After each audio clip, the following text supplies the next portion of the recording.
Yara's kitchen was filled with the aroma of rare herbs and mystical spices. Her hands trembled slightly as she measured each element with care. The love potion, a delicate alchemy meant to rekindle the fading love between Yara and her husband, simmered in a rustic pot, emitting an unexpected reddish glow. Yara's eyes flickered with uncertainty as she questioned herself. Was the potion supposed to radiate such a hue?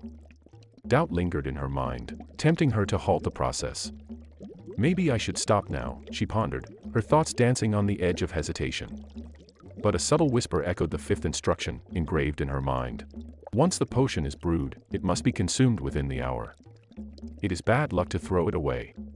Before she could entertain her doubts further, a voice shattered the sacred solitude of the kitchen. Yara, my wife, look who's here. The shout, a familiar exclamation, came from outside. It was Sefu, her husband, and his best friend, Kato. The unexpected arrival pierced through Yara's concentration, and a quiet "shit" escaped her lips, disappointment etched on her face. In order to grasp this moment, let's revisit the very start. You are watching the Tales of the Savannah. Subscribe and be part of the tribe. Now, let's get back to the story. Chapter 1, The Love Potion.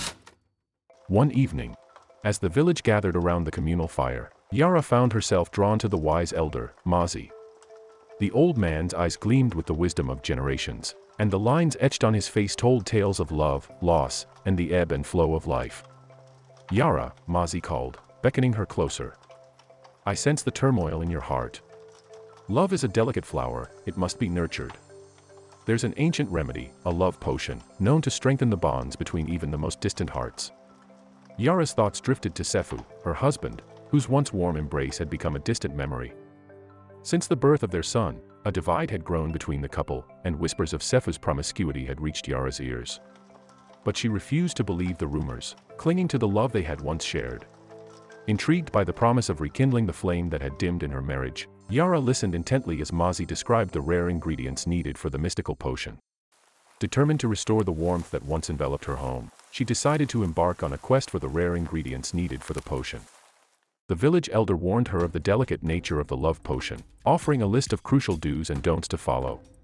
Do's.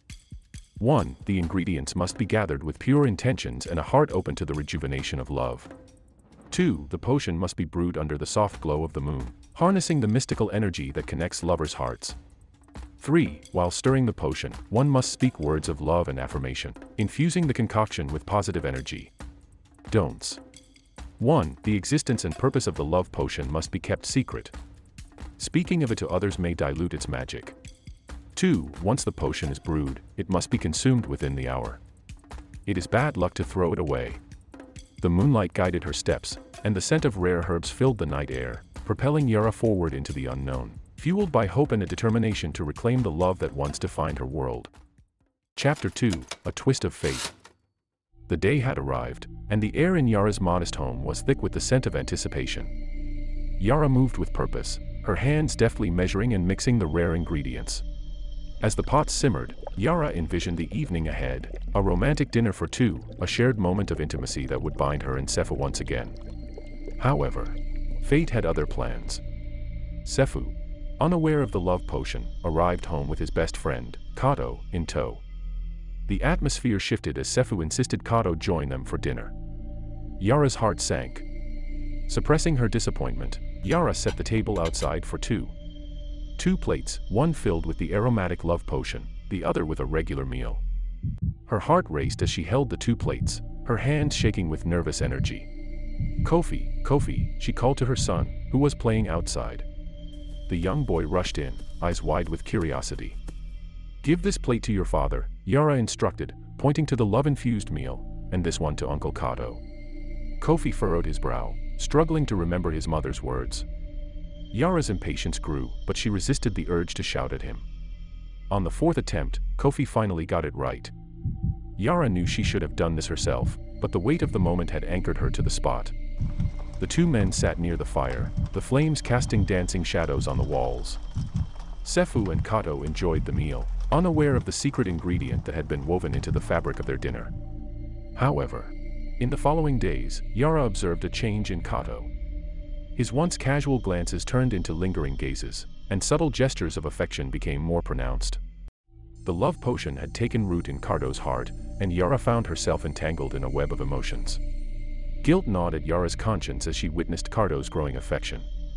She had intended to rekindle the flame with Sefu, not spark an unexpected connection with his best friend. Chapter 3: Love Struck. Kato had become a constant presence, a shadow that seemed to follow her every move.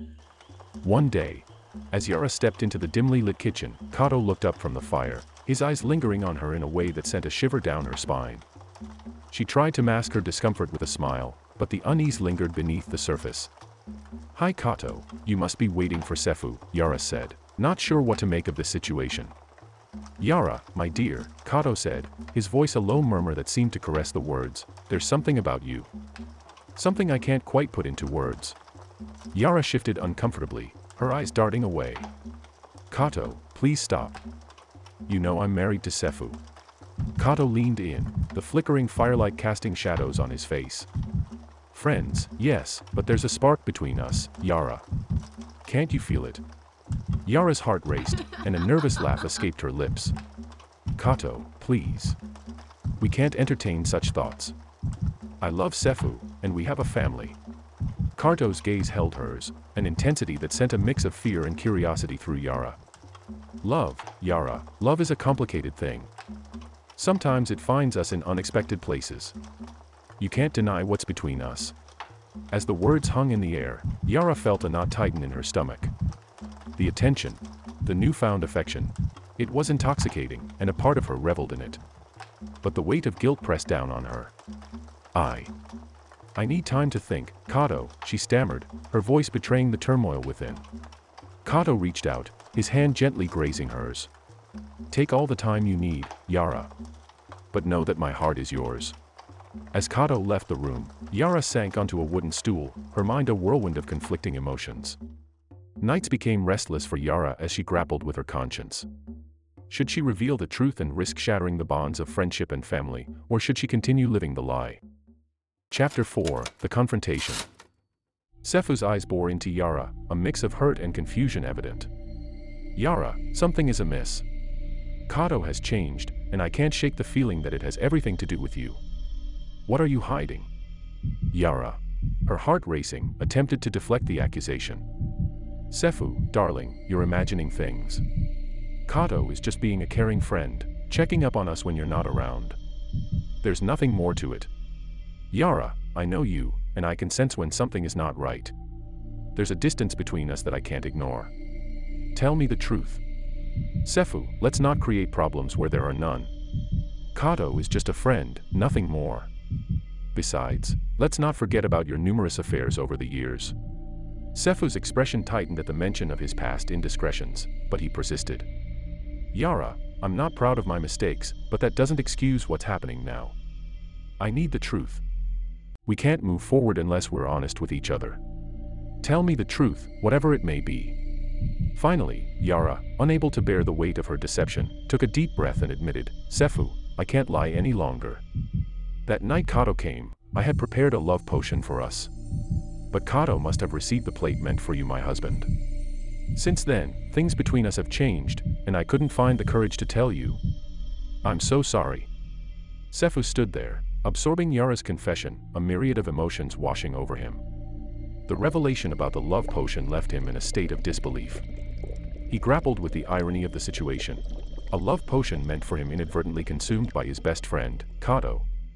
The gravity of the situation hit him, and he couldn't decide which was worse: being the intended recipient or witnessing his friend unwittingly fall victim to a love potion never meant for him. Suddenly, without warning, laughter erupted from Sefu's chest. It started as a chuckle, then escalated into hysterical laughter that echoed through the stillness of the night. Yara, perplexed by his reaction, watched as Sefu doubled over with laughter. She couldn't fathom why he found this situation amusing, but the relief that he wasn't reacting with anger or anguish washed over her.